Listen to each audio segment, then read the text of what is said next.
Hi folks, it's David Ostriker here in sunny Karmiel.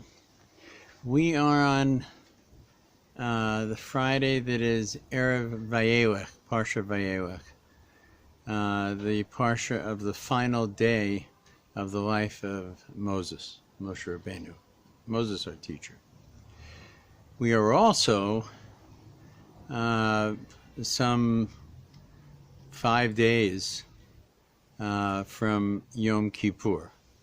Yom Kippur, called sometimes the Shabbat of Shabbatim, the Shabbos of Shabboses, the holiest day of the Jewish year. It marks the day of the sealing of the fate of individuals and nations in the Book of Life.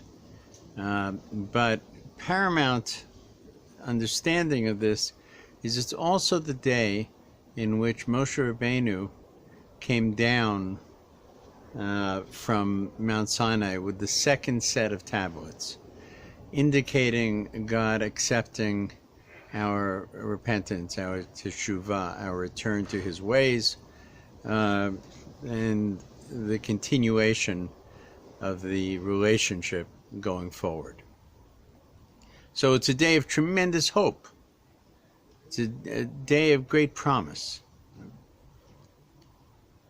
Parsha Vayelech, right, marks in his own life the 120th birthday of Moshe Rabbeinu. And he's aware that on the day that he was born is the day that he will die. And now he's making his final statements to the people of Israel, to Joshua who will follow him, and to the nation that will go forward without him physically. And what does he think about at this day, during this Parsha? He thinks about the future. Who will lead? How will they lead? Where will they lead? Will this be a perfect nation? Heaven, we know the answer to this question. Moshe Rabbeinu has lived through all of the complaints of Israel, all of the troubles of Israel, and guided them and managed them and gone through the struggles with them. He knows that they are human and not angels. And so he has to deal with the issue of recovery from sin, recovery from mistakes. We talk about this process in many different ways. There's a popular term, Tikkun Olam. Tikkun Olam means the repair of the world. It's something we as Jews feel a responsibility to play a major role in. But this time of year is not about repair and tikkun. It's about something very seemingly similar but very different. It's about teshuvah.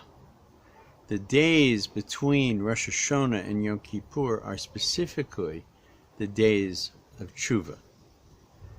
Tshuva, teshuvah, means to return.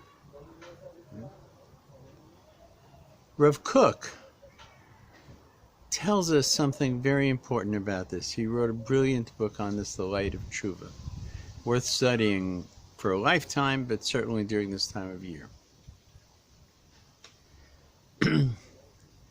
He views tshuva and sin and repentance and punishment all as part of I'm putting it in my own words, almost as part of a kind of disease. And that is that sin, as we understand it, separates us from our own godliness. And its punishment is exactly that. Who is damaged the most by sin? The sinner himself, the individual himself. Right? And what is the cure for this disease? And this is the great news. This is the great news. It is easy. The Torah last week told us It's not in the heavens that you need to send somebody there to tell us how to do it, or across the sea that you need someone. It is in your mouth and in your heart. Teshuvah. Teshuvah. And why would we find it as easy as the Torah says? Because we're not repairing something. It's not an issue of crazy glue. Right? It's something so beautiful. It's about return to our original selves. We are not born in original sin. We are born in original grace, beauty, and purity. And Teshuvah beckons us to find our way back to that and guides us in that path and reduces the separation that sin has created and brings us together back to our own holiness. That's what it is. That's what Teshuvah is. Yeah?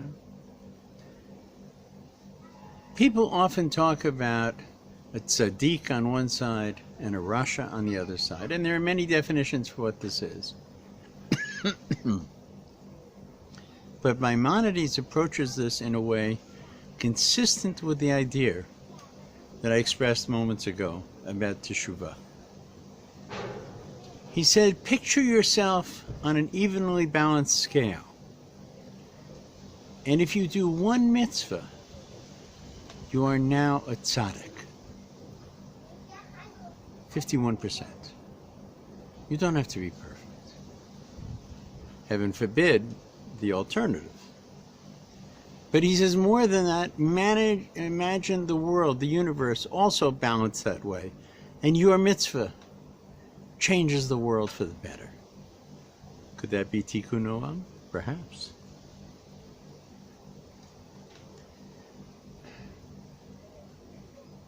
Beyond this, Rav Kook talks a great deal about something more than personal tshuva. He talks about national tshuva. What is national tshuva?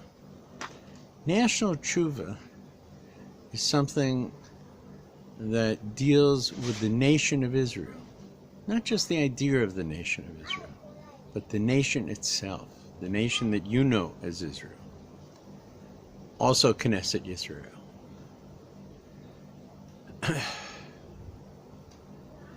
Israel stands at a painful crossroads today. We've had 2 elections. We still have no government. The elections somehow seem more divisive than they are uniting. Granted, they're very democratic, no question about that. But we yearn for some cohesiveness. We talk about unity government constantly right now, and yet there's no real sign of it. Teshuvah, national teshuvah, right? Rav Kook says is the key of redemption, the key of a messianic world. We stand on the days of Teshuvah. Rav Kook says, don't be confused that Teshuvah is about small, irritating things that make your life less good. Teshuvah, personally, is an enabling and strengthening thing. It frees you, it gives you great power that you originally had. But nationally, it is beyond that. I want to close today with his words. Teshuvah is the great key to redemption, says Rav Kook. We must disclose the secret that the genuine teshuvah of the entire nation of Israel is a mighty, powerful vision that provides reserves of strength and might, imbuing all our spiritual and pragmatic values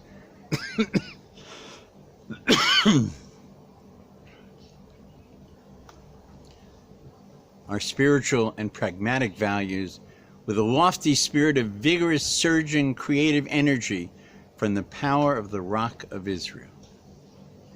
This living tshuva flows not from isolated fragmented souls, but from the, the treasury of the nation's collective soul, Knesset Yisrael. In this way, the united soul of Israel is prepared to return in its former strength as in days of old. Return to its former strength as in days of old. And so, as we approach Yom Kippur, we should have consciousness of our own personal tshuva, but our own personal tshuva, wherever you may be, in terms of the collective soul of Knesset Yisrael. And our return, not our building, not our rebuilding, our return to its former strength as in days of old. Shabbat Shalom. See you next time before Sukkot. David Ostriker here in Karmiel.